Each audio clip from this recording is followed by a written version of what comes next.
welcome back to ZenSummer. So let me start off today by telling you kind of my little plan. So I'm going to do 4 videos a week. We're going to do Metaphysical Monday, Topic Tuesday. Topic Tuesday is going to be kind of more of the life coaching, self-help kind of stuff. It may tie into the Metaphysical Monday. It may not. This week it probably will. And then we're going to do What to Read Wednesday, which will tie into one of the two previous topics. And then we're going to do Keep It Simple Sunday.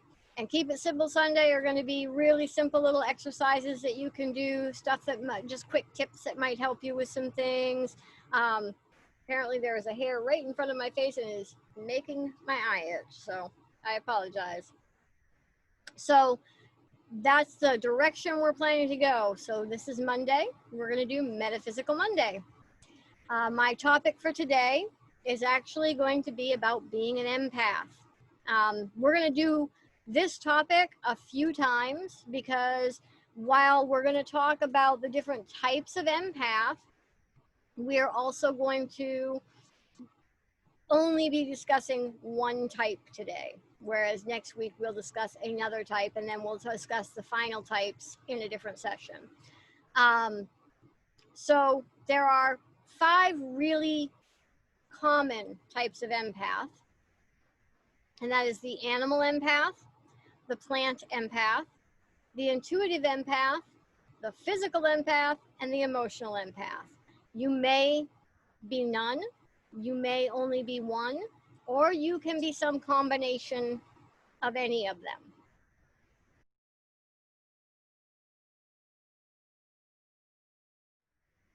Emotional empaths are those people who can, maybe they just sense it. Again, there are levels here, there are areas. Maybe they just kind of sense it. They know you're feeling sad. They know something's going on, but not quite sure what. They can feel that your energy is off a little bit. And they may or may not bring it up.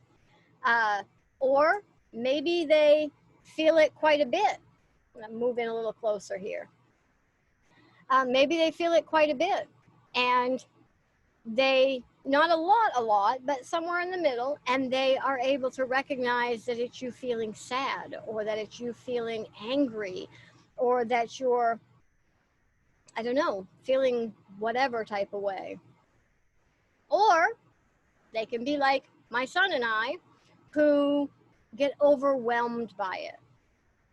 That I will suddenly go into fits of crying and not realize that what the reason is, but it's because my daughter, who's in the living room, is feeling sad, like extremely sad, or missing her son or whatever.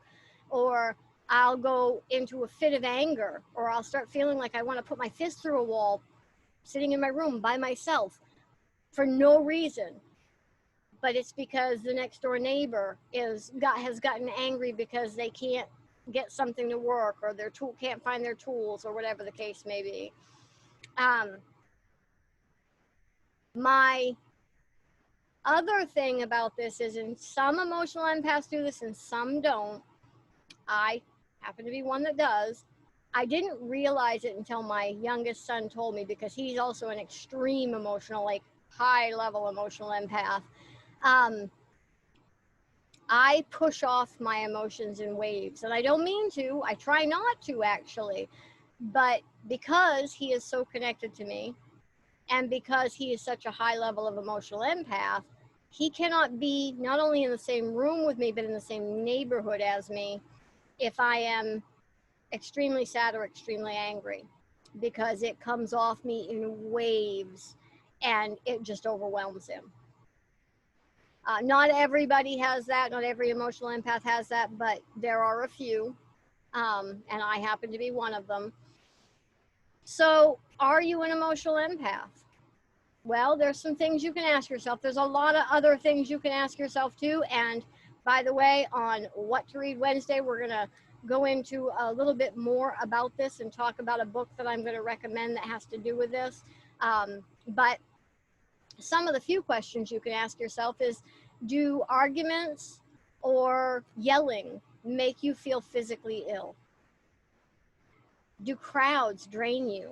Does being in a crowded room or at a crowded gathering make you feel like, maybe not while you're there, although sometimes that happens too, but after you leave, do you just feel like you want to fall over?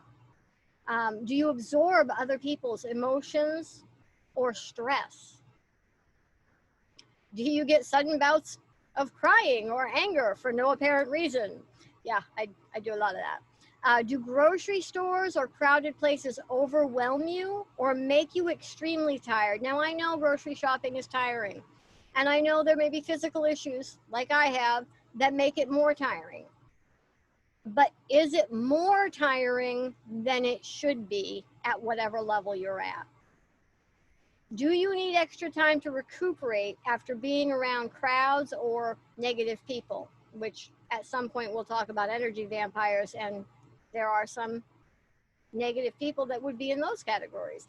Do you feel like you need more than usual time to recuperate after those situations?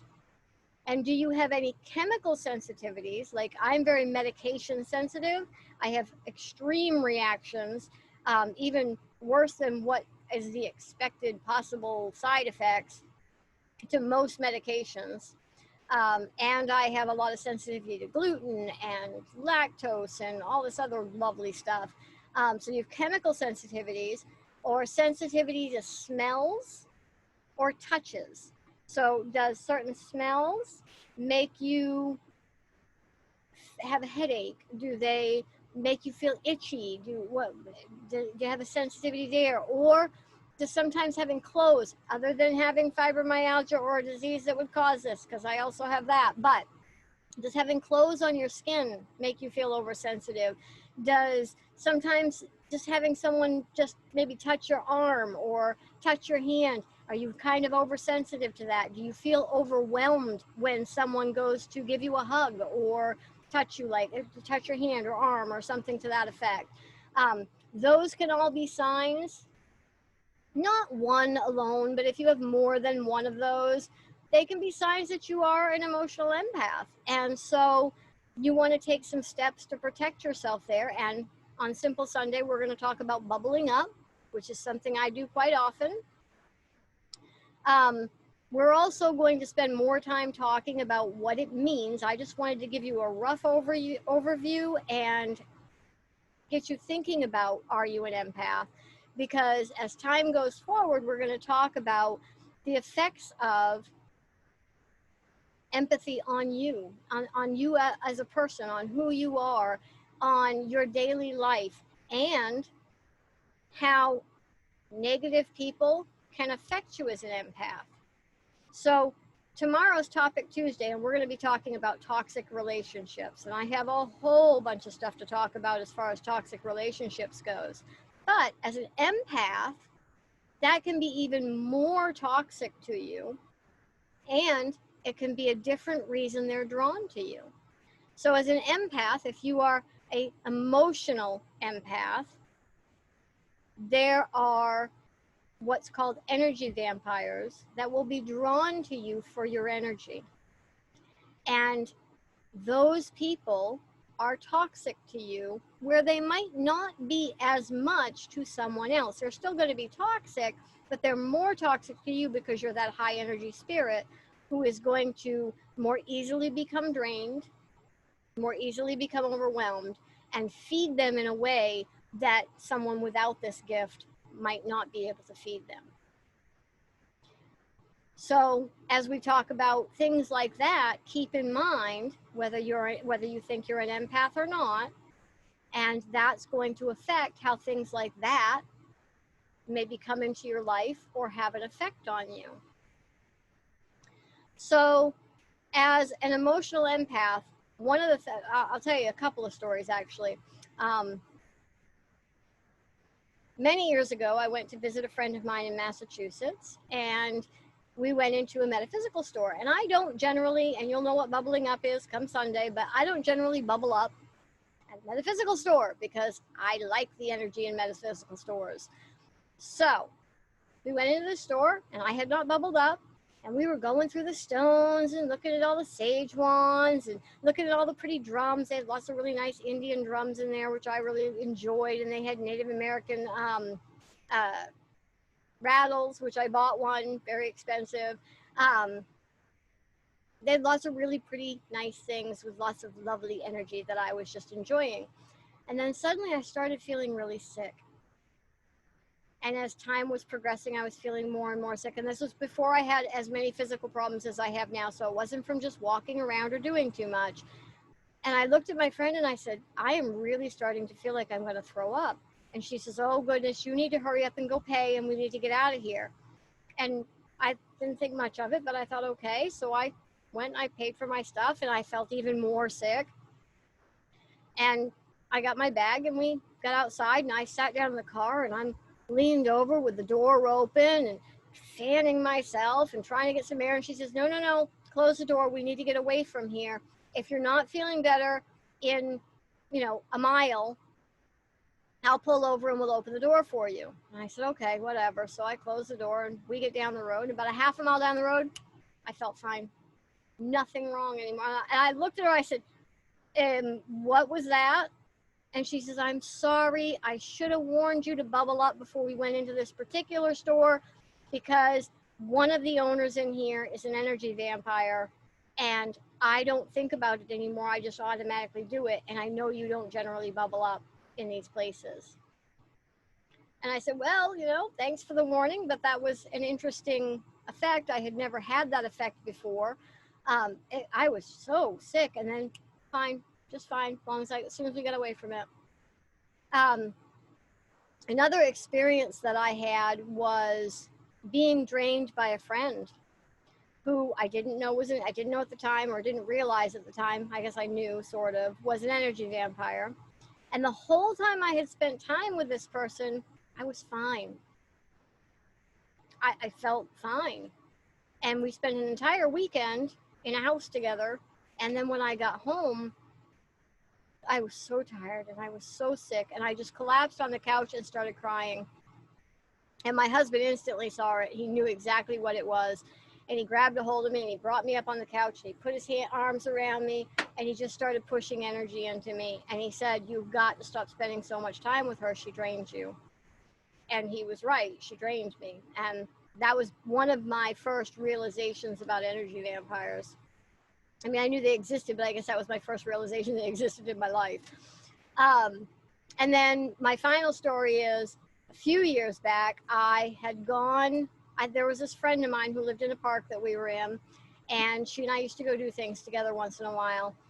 And I knew, on some level, I guess I knew that she was somewhat of an energy vampire. She was one of those people that is an overtalker. She and I don't mean overtalker just because she talks too much, but she talks over you as well. And she doesn't listen at all. It doesn't matter what you're saying. She may stop talking for a minute while you're talking, but then she goes back right into talking about whatever she was talking about. So I had spent time with her before and not been terribly drained, but this particular day we had a lot to do. And I think I spent, 3 or 4 hours with her. And by the time I got back, I was so physically, mentally, and emotionally drained that I literally went to bed and I think I slept for like 12 hours. I was just exhausted. And that was my clue that I knew I needed to maybe spend a little less time being around her. I mean, I could be with her, but I needed to bubble up better and I needed to maybe not spend as much time with her. We're going to talk more about setting boundaries at a later date, but boundaries are so super important for empaths, emotional empaths and physical empaths, especially because if you don't set your boundaries and you don't know your limitations, you can end up making yourself very sick and end up becoming actually sick. Not just feeling it from someone else, not just experiencing it for a day or a couple of hours after leaving. You can end up sick if you don't know how to set your boundaries.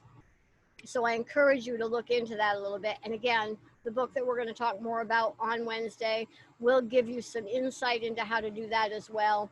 But we're going to talk more about setting boundaries and things like that in our topic Tuesdays, and maybe as we go along talking more about being an empath.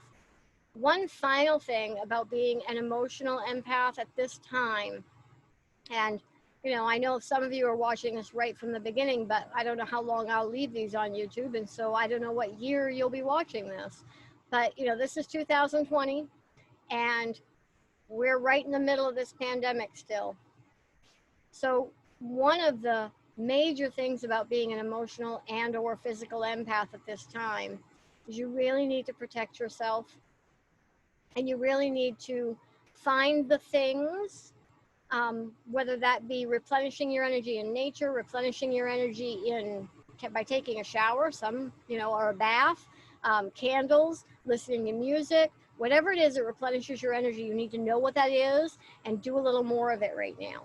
You need to do better self-care, and you need to do more of what makes you feel good and feel better, maybe extra time by yourself, things like that, and you will need to bubble up better. And we're going to talk about that on Sunday. But because right now, there is a lot of heavy duty emotions flowing around the world, whether it be frustrations, fear. There's a whole lot of fear right now, sadness, grief, loss. All of that is flooding our planet right now. And at the very beginning, a lot of empaths took a big hit. It is starting to not be as bad now, but a lot of us are still getting it pretty heavy. And I know personally several empaths who it is making very physically sick. It is making them tired. They have no energy. It's making it difficult to get out of their own tracks. It's causing nightmares in a lot of empaths. And that's something that even some people who have very, very mild, the lower end of the empathy spectrum, I've noticed have been experiencing severe nightmares. So this kind of thing can affect you heavily. When the Twin Towers fell, I was devastated for days because I didn't know how to bubble up back then. When the tsunami hit Japan, I wasn't devastated for as long because I knew how to protect myself, but I hadn't protected myself before seeing the news of it, and I was just put right down. I literally I felt this wash of pain and fear and crying, and I actually felt it right before I looked and saw what the news was, but I saw the news of it very quickly after and knew what it had come from. So when massive things happen on the planet, an empath can be affected even from a long way away. Japan's far away. But we're not just experiencing it in one place. This COVID thing has everybody. It's the whole world.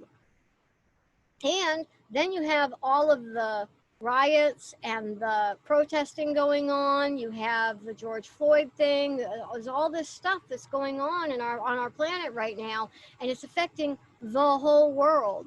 So as an empath, you are likely to be very affected by this right now. So if you're having nightmares, if you're feeling emotionally off, and that could be that could be a spectrum of different emotions that are affecting you, but they're not yours. If you're maybe feeling sick or tired or drained, those things can be easily coming from what's going on in the world. I encourage you to watch or join me on Sunday so I can teach you how to protect yourself to some degree anyway from this. There are many wonderful ways to do it, but bubbling up is what I call it, and it works for me. And I actually bubble up myself when I go out into the world, and I bubble up my house so that things can't come in here and bother me when I'm in my own domain. So that's just a little about being an empath, and a little about being an empath right now with everything that's going on, which is an entirely different matter than typically being an empath because of the stuff going on the planet. And tomorrow we're going to talk about toxic relationships. So join me for that, because I'm not just talking about your love relationships. I'm talking about friendships. I'm talking about family. There's lots of different ways to be involved in a toxic relationship. It may be something that you don't even realize is toxic. So join me for that. And remember, if you are an empath, toxic relationships are even more toxic to you. And then join me on Wednesday for a book recommendation and Sunday for a lesson on bubbling up. See you soon.